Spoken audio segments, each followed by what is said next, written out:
Hey friends, Elizabeth here from Plant-Based Bride, back again with another video. And today I am so excited to be sharing with you my March plan with me. This theme completely outdid my expectations, and I honestly surprised myself with how well it turned out. I am very, very pleased. So I'm super excited to share the process with you today. But before we jump into it, I want to thank today's video sponsor, Function of Beauty. We're in February right now, the month of love and especially self-love. And there's nothing like practicing self-love by getting hair care that is truly tailored to your specific strands and your specific needs. Here in Canada, we're in the middle of a cold and snowy winter, and my naturally very thin, fine, and prone to breakage hair gets super dry in the winter and needs all the moisture it can get. Even though my scalp is on the oily side, because my hair is so long, it's really difficult for the oils to travel all the way down the strands and get to my ends. I also dye my hair relatively regularly, so my hair is a little damaged and I struggle with split ends. When you go to the Function of Beauty website, you'll have the chance to fill out the quiz so they can get to know your specific and unique hair type. So my 5 goals this time around were to fix my split ends, color protection, oil control for my scalp, deep conditioning for my ends, and shine. In the winter, the most important hair goal for me is definitely deep conditioning, and that's why I decided to also get the leave-in conditioner so I could add that extra shot of hydration before I get out of the shower. And I am loving this so far. I don't find it weighs down my hair at all, but it definitely makes it feel a little softer, a little more hydrated, and definitely shinier. I decided to keep it simple and go fragrance and dye free because I do have a very sensitive scalp. There's also just something so satisfying about getting a product with your name on it.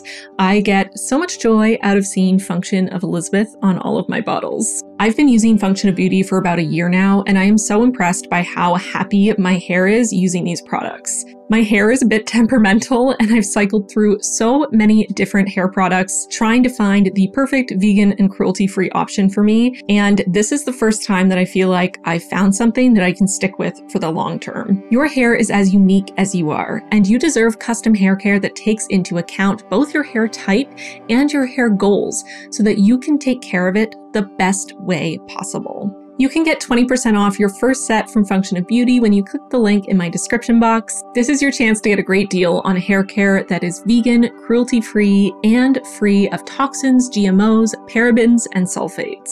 Thank you so much to Function of Beauty for sponsoring this video, and thank you for helping me to take care of my very temperamental hair through this cold and dry winter. Now, without further ado, let's jump in to the setup. I'm using my B5 size Suki Nara notebook from Notebook Therapy. I have an affiliate code with them, so you can use my code PBB10 for 10% off your purchase. And I'm getting started with the first page of the setup. So my theme idea for March was Greek goddesses. I came up with this idea because I was chatting with my patrons in our Patreon Discord and asking them for some ideas, suggestions for March. And a couple people suggested something for International Women's Day, which happens in March. And there were also a couple suggestions for feathers or birds. So that gave me the idea to do a Greek goddess theme to focus on the strong women of Greek mythology. And several goddesses have birds associated with them. So that also kind of tied in that feather idea. All my drawings of the goddesses are based on real statues that exist of these goddesses that I found images of and used as reference photos. So this also kind of reminds me of my April theme from last year, where I did drawings of sculptures. And that was one of my absolute favorite themes that I did in 2020. So I was really excited to do something in a kind of similar vein this month, and also kind of throwing it back to my old favorite combination of black and gold. I haven't done any themes with gold accents in 2021 yet, and I know a lot of you have missed it. I've missed it too, even though I've had fun branching out and doing different things. I did miss gold, so it was really fun to go back to the old tried and true this month. So a little information about Athena, if you're not familiar. Athena was the goddess of war and was the female counterpart of Ares. She was the daughter of Zeus, but she had no mother because she sprang from Zeus's head, fully grown and clothed in armor. Some of the symbols that are mostly associated with her are owls, olive trees, and snakes.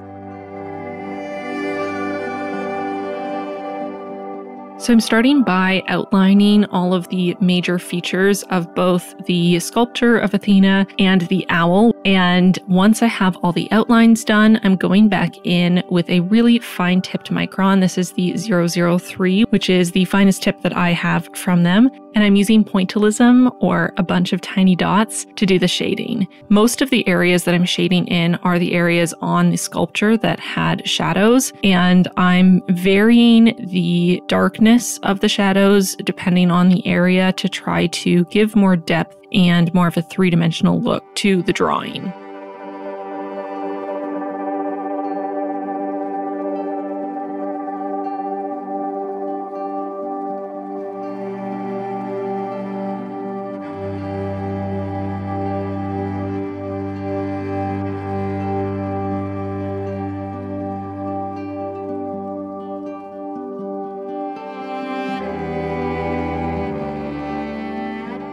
Once I'm happy with Athena, I'm going in to finish up the owl. So I'm starting by filling in the entire owl with gold watercolor.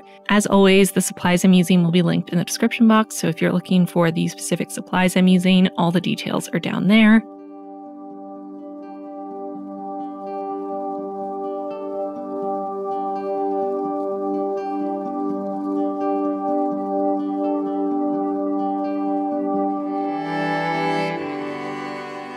Once the gold watercolor is dry, I'm going back over the outlines with my black pen to make sure that it's nice and clear and crisp, as well as adding a few more little details to the feathers. I found a photo of an owl just about to land and used that as my reference photo here.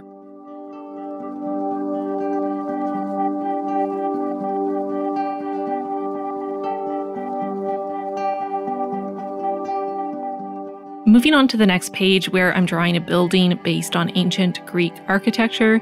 This is definitely a simplified version of the photos I found. So much of the architecture from that time period was incredibly complex, and I decided to make it just a little bit easier for myself by trying to pull out some of the more prominent elements so it would still retain the essence of the architecture without spending several days trying to draw all of the tiny little details.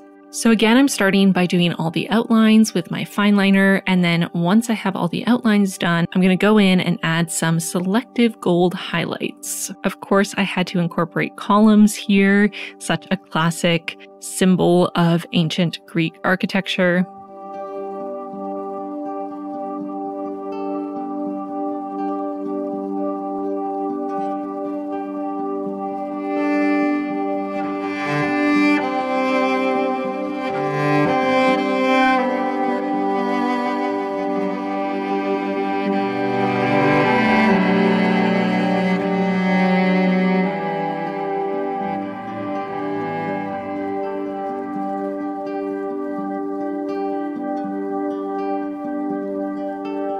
I was initially going to fill in these shapes along the top with sort of a leaf pattern, which was in one of the reference photos I was using, but I ended up deciding to just fill them in with gold and then leave them simple. Again, just trying to make things a little easier on myself.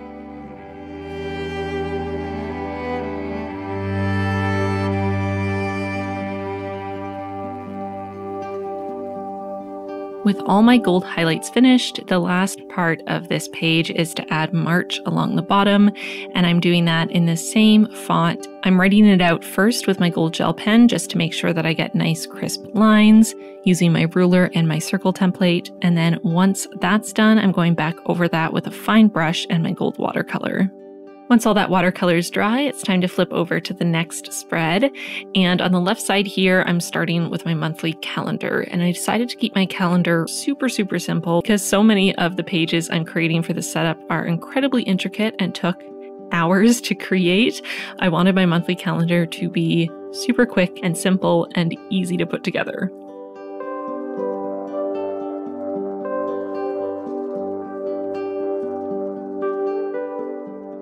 To make sure it blends in with the rest of the theme, I decided to make the March header and the header for the days of the week in gold. Again, starting with my gel pen for more precision and then going over that with my watercolor.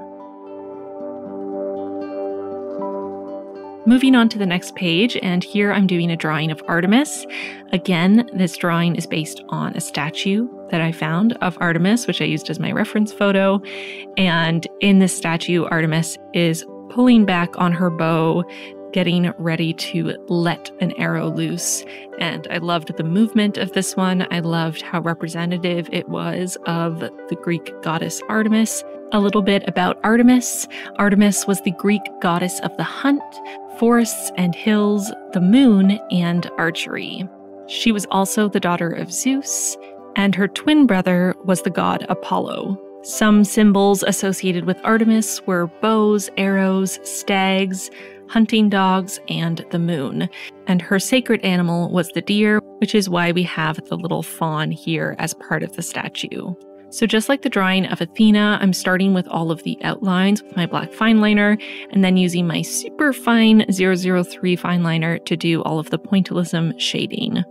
I love the end result of using pointillism to shade, but my goodness, does it take a long time. I ended up with over 15 hours of footage for this video, so please don't be discouraged if you're trying to recreate this or just generally trying this style of drawing for the first time. It takes a very long time. Don't let the fact that this footage has been sped up fool you or make you feel like you're doing it wrong or something. It's a process. Next, I'm drawing the bow using my gold gel pen again, and then going over that with my gold watercolor and filling in the little doe with gold as well. I let the watercolor dry overnight and came back the next morning and added the black details on top. Now I'm prepping my weeklies, and I am yet again creating tabs, my new favorite thing to do for my weeklies. So I'm alternating between cutting a page, including a tab, and then just doing a cut for the next one, since those second pages for each week are going to be the center page that folds in half to create the faux Dutch door. You'll see what I mean by that in a little bit.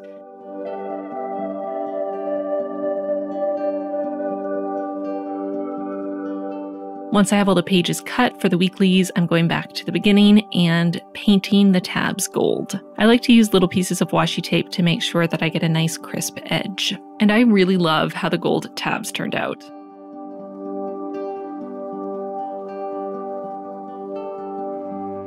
So moving to the end of the weeklies here, I wanted to work on the next drawing of Demeter. A little bit about Demeter. Demeter was the Greek goddess of agriculture, fertility, sacred law, and the harvest. Demeter was the daughter of Kronos and Rhea, and had one daughter who is very well known, who was Persephone. Some of the symbols associated with Demeter are cornucopia, wheat, torches, and bread. And of course, I decided to incorporate wheat into this drawing of Demeter, which again was based on an image I found of a statue of Demeter.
I think of all the drawings in this setup, this Demeter drawing is my favorite. I don't know what it is about it, maybe the composition or the fact that wheat actually is gold, but this definitely ended up being my favorite of all the drawings I did for this theme. Moving on to the final drawing of this setup, which is of Aphrodite.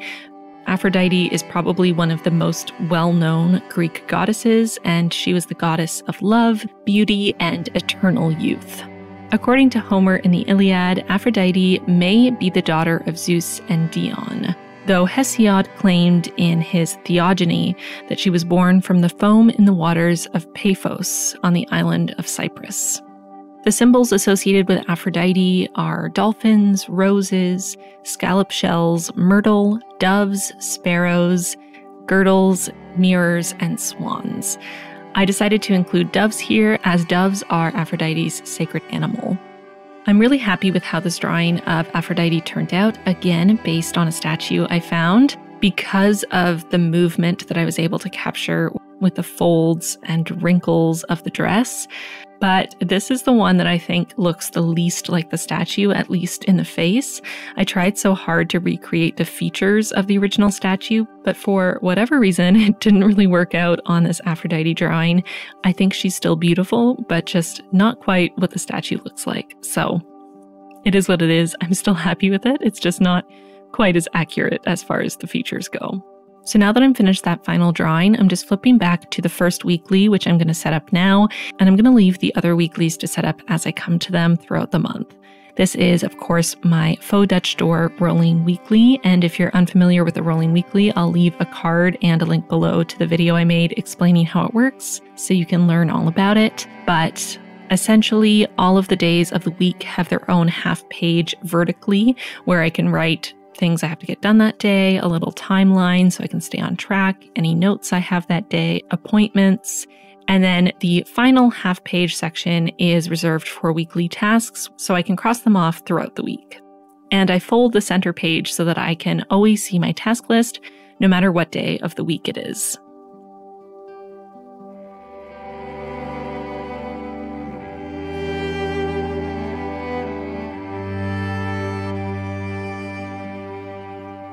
And that's it for this setup. So I'm going to do a little flip through for you so you can see all the finished spreads. Yoda would like to assist in the process of the reveal.